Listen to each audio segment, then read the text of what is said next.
ఏ రామస్వామి వాడిని బయటికి తీసుకురా.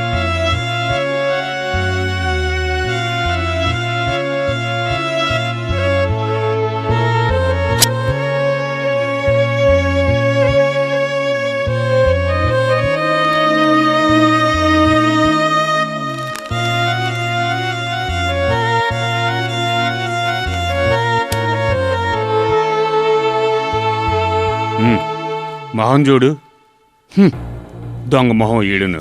రే మిగతా వాళ్ళు ఎక్కడ్రా?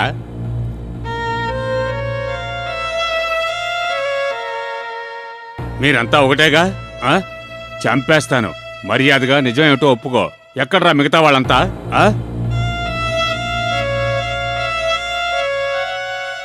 ఇంట్లోంచి పారిపోయి వచ్చావా లేదా తప్పిపోయావా? వాళ్ళు నీకెలా తెలుసురా? మీ అమ్మా నాన్న ఎక్కడ్రా?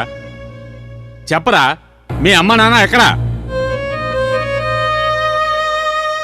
నేను ఒక అనాథం సార్. ఓయ్ చూసావా, వీడు ఒక అనాథట. సార్ వాడు అబద్ధం చెబుతున్నాడు సార్. 2 తగిలించారంటే నిజం చెబుతాడు.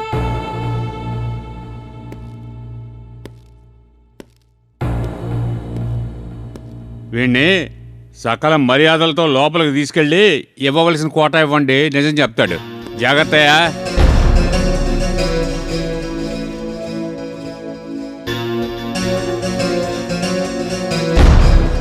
Order order order.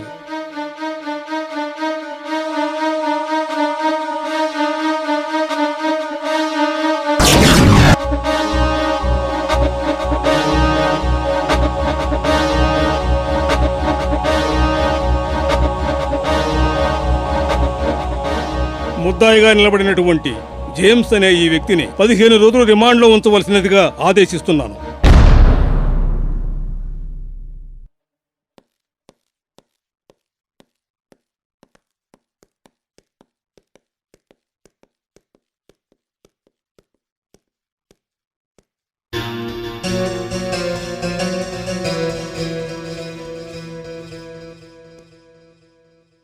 తమ్ముడు, తమ్ముడు,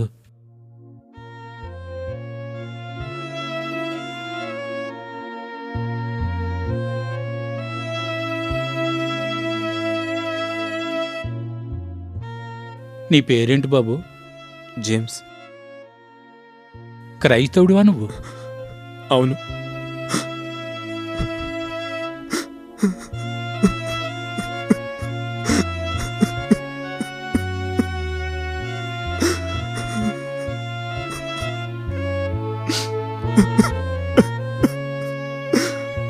తప్పుడు సహవాసాలు చేసి నేను ఇక్కడికి వచ్చాను సార్. అమ్మ నాన్న ఉన్నారా?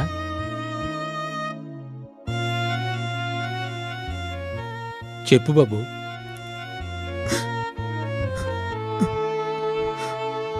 ఉన్నారు, కానీ నేను అనాథనని అబద్ధం చెప్పాను. ఎందుకు బాబు అలా చెప్పావు? నేను తప్పు చేశాను సార్. ఇక మా అమ్మని నాన్నని చూసే ధైర్యం నాకు లేదు సార్. వాళ్ళు నిజమైన క్రైస్తవులు, సేవ చేస్తున్నారు సార్. నేను ఇక్కడ ఇలా ఉన్నానని తెలిస్తే వాళ్ళు ప్రాణాలతో ఉండరు సార్.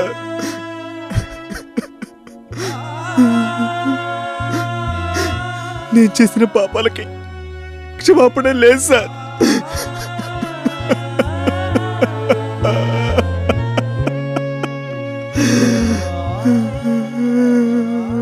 ఏంటి బాబు నువ్వు క్రైస్తవుడు అయిండి ఈ విధంగా మాట్లాడొచ్చా? అందరి పాపాల్ని కడగడానికే యేసుక్రీస్తు శిలువ మరణానికి తనని అప్పగించుకున్నారు. ఆయన ప్రేమగల దేవుడు. మనసు మార్చుకొని మన్నించమని అడిగితే ఖచ్చితంగా ఆయన నిన్ను మన్నిస్తారు. నువ్వు నీ తప్పును ఒప్పుకున్నావు. మనసారా ఏడ్చి నీ పాపానికి పశ్చాత్తాపడి ఆ ప్రభువుని క్షమించమని అడుగు. ఖచ్చితంగా ఆయన నిన్ను మన్నించి తన బిడ్డగా నిన్ను స్వీకరిస్తారు. నేను రౌడీగా ఉండి ప్రభువుని నమ్ముకున్నవాణ్ణి. కలతపడకు బాబు. దేవుడు తప్పకుండా నిన్ను మీ అమ్మా నాన్నల వద్దకు చేరుస్తాడు. లేదయ్యా, దేవుడు నన్ను క్షమించరయ్యా. నేను ఆ ప్రభువుని నిర్లక్ష్యం చేసి ఎంతో అవమానించాను.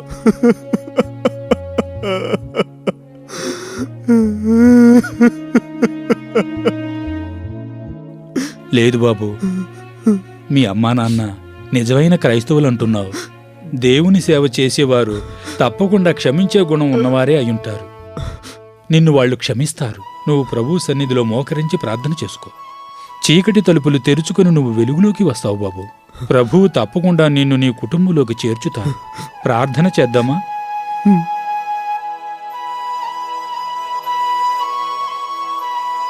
ప్రేమ కలిగిన మా మంచి తండ్రి,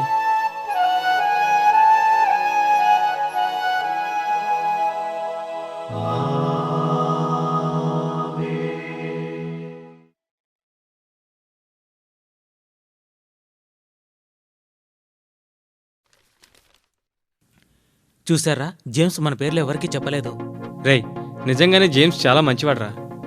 ఒరేయ్, వాడు నిజమైన క్రిస్టియన్ రా, అందుకే తప్పంతా వాడిపైనే వేసుకున్నాడు రా. అయితే పోలీసుల దగ్గరికి వెళ్ళి లొంగిపోదానంట్రా. పోలీసుల దగ్గర కాదురా, జేమ్స్ దగ్గర. వాడి కాళ్ళ మీద పడి క్షమాపణ అడుగుదాం. వాడు ఆరాధించే దేవుడే నిజమైన దేవుడురా.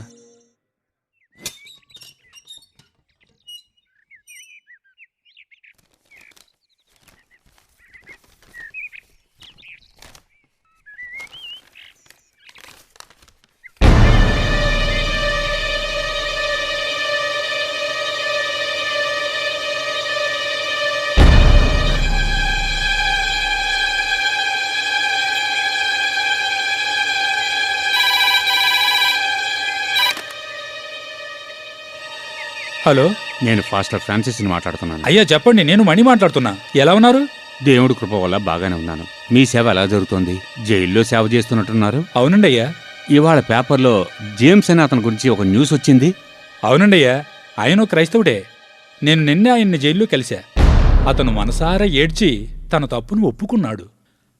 అతన్ని ఓదార్చి ప్రార్థన చేసొచ్చా. చాలా మంచి అబ్బాయిలా ఉన్నాడయ్యా. మంచివాడే, మనకు కావలసిన వాడు కూడా. మన చర్చిగా వస్తాడు. అలాగయ్యా. అందుకే మీకు ఫోన్ చేసి వివరాలు అడిగాను. అతను చెడు సావాసాలు చేసి తప్పుడు పనులు చేయడం వల్లే ఈ స్థితికి దిగజారాడు. మీరు వాళ్ళ అమ్మా నాన్నని వెంటబెట్టుకురండి. నేను వకీల్తో మాట్లాడొస్తా. అతనికి రిమాండ్ పూర్తి కావడానికి ఇంకా 2 రోజులే ఉంది. థ్యాంక్స్ మన్రాజ్. నేను వెంటనే వాళ్ళ అమ్మా నాన్నలు కలిసి వాళ్ళని కూడా అక్కడ తీసుకొస్తాను.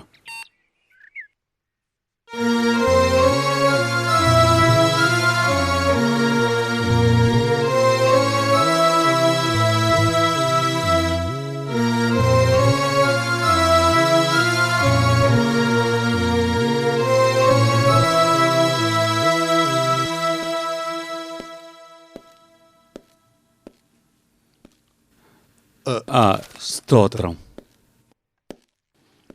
కూర్చోండి. జేమ్స్ గురించి ఏమైనా తెలిసిందా? లేదు పాస్టర్, ఏమీ తెలియలేదు పాస్టర్. జేమ్స్ గురించి నాకు విషయం తెలిసింది. అతను ఎక్కడున్నాడో కూడా తెలుసు. ఎక్కడున్నాడు పాస్టర్? ఎలా ఉన్నాడు? మీరు వాడితో మాట్లాడారా? లేదు, మిమ్మల్ని కూడా అక్కడికి తీసుకెళ్ళి వాడితో. ఫాస్టర్, వాడికేం కాలేదుగా? వాడు బాగానే ఉన్నాడుగా?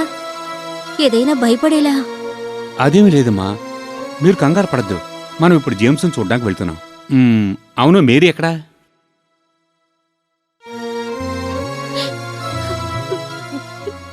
మేరీ పాలు కాచేటప్పుడు చేయి జారి పాలు కాలుపైన పడ్డాయి. కాలంతా బొబ్బలెక్కిపోయాయి. తను రూమ్లో రెస్ట్ తీసుకుంటుంది ఫాస్టర్. ఇద్దరు పిల్లలు ఇలా తయారయ్యారు పాస్టర్. మాకు ఇలాంటి కష్టాలు ఇంతకు ముందు ఎప్పుడు రాలేదు పాస్టర్. జేమ్స్ ఒక్కడు అంత దూరం ఎలా వెళ్ళాడు? ఇద్దరు పిక్నిక్కి కలిసే వెళుతున్నామని చెప్పి వెళ్లారు పాస్టర్. కానీ వాళ్ళిద్దరూ వేర్వేరుగా వెళ్లారు. మేరీ మాత్రం ఇంటికి తిరిగి వచ్చింది. జేమ్స్ ఇంకా రాలేదు ఫాస్టర్.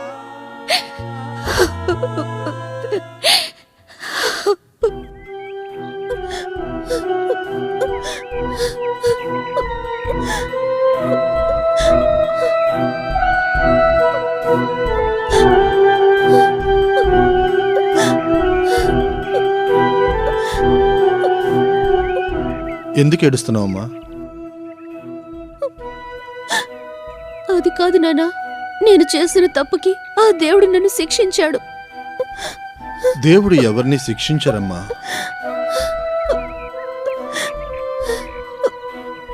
సాతానే మనల్ని శిక్షిస్తాడు. నీ మనసులో ఉన్న తప్పుడు ఆలోచనే దేవుడే శిక్షించారనుకునేలా చేస్తుంది. దేవుని దగ్గర ప్రార్థన చేసి పశ్చాత్తాపడమ్మా. ఆయన నీ జీవితంలో మంచి సంతోషాన్ని, మనశ్శాంతిని ఇస్తారమ్మా. ఆయన శిక్షించేవారు కాదమ్మా, క్షమించే దైవం. ఇదిగో. జేమ్స్ ఎక్కడున్నాడో నీకు తెలుసా అమ్మా? తెలీదు నాన్నా. ఆఖరిగా వాళ్ళ ఫ్రెండ్స్తో చూశాను. జేమ్స్ వెళ్ళిన చోటు పాస్టర్కి తెలుసమ్మా. వాడు బాగానే ఉన్నాడంట. తప్పు తెలుసుకొని మారాడని పాస్టర్ చెప్పారు. అమ్మా, ఇక నుండి మీరిద్దరూ అమ్మా నాన్న మనసు కష్టపెట్టకుండా నడుచుకోండి. దేవునికి ఇష్టం లేని కార్యాన్ని వదిలేయండి. సాతాను మీ దగ్గరకు కూడా రాడు. మేరీ, ఎంత సంతోషంగా ఉన్న ఇల్లు ఇప్పుడు ఎలా మారిందో చూసావా? ఇకపై అలా ఉండకూడదమ్మా. నువ్వేం దిగులు పడకు. మేం పాస్టర్తో వెళ్ళి జేమ్స్ని తీసుకొస్తాం.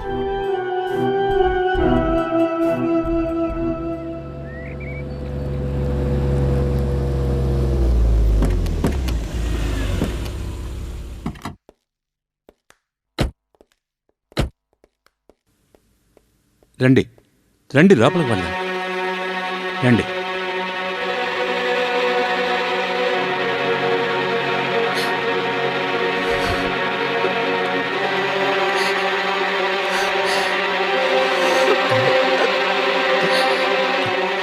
ఏంటి పాస్టర్, మనం ఇక్కడికి ఎందుకు వచ్చాం?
ఎటువంటి ఆధారాలు, సాక్ష్యాలు లేనందువల్ల నేరము మోపబడిన ఈ జేమ్స్ అనే వ్యక్తిని నిరపరాధిగా భావించి విడుదల చేస్తున్నాను.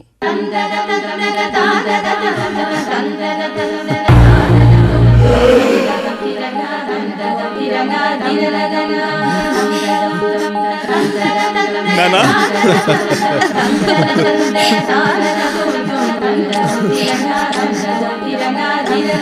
జేమ్స్, నువ్విప్పుడు సాతాను ఉచ్చు నుంచి బయటపడ్డావు. ఇకపై మీ అమ్మా నాన్న చెప్పినట్టు నువ్వు నడుచుకున్నావంటే ఆ యేసుప్రభువు నిన్ను నీ కుటుంబాన్ని ఆశీర్వదిస్తారు.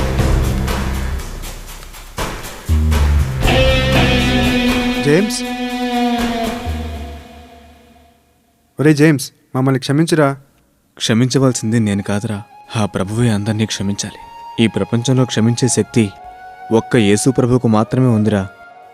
రే జేమ్స్, మేమే నిన్ను పాడు చేసి నీకు ద్రోహం చేశాం, అయినా నువ్వు మమ్మల్ని పట్టివ్వలేదు. నీది చాలా పెద్ద మనసురా. పెద్ద మనసు కాదు బాబు, పరిశుద్ధమైన మనసు. అందులో సాతానున్నప్పుడు తను తప్పుదారి పట్టాడు. ఆ ప్రభువు కరుణించడంతో తాను మళ్ళీ మామూలు మనిషి అయ్యాడు. మేము కూడా యేసు ప్రభువుని నమ్ముకుంటాం అంకుల్. ఆయన మమ్మల్ని క్షమిస్తారా? ఖచ్చితంగా. మిమ్మల్ని, నన్ను, ఈ లోకంలో అందర్నీ ప్రేమించే దేవుడాయన ఆయన్ని ఇప్పుడే సొంత రక్షకునిగా అంగీకరిస్తే మీ పాపాలు మన్నించబడును. సాతాన్ నుండి సంపూర్ణ విడుదల పొందగలరు. నిజమైన సమాధానమును, సంతోషమును ప్రభు అయిన యేసుక్రీస్తు తప్ప ఇంకెవ్వరూ ఇవ్వలేరు. ప్రార్థన చేద్దామా? అయ్యా, ప్రార్థన చేయండి. చేస్తాను.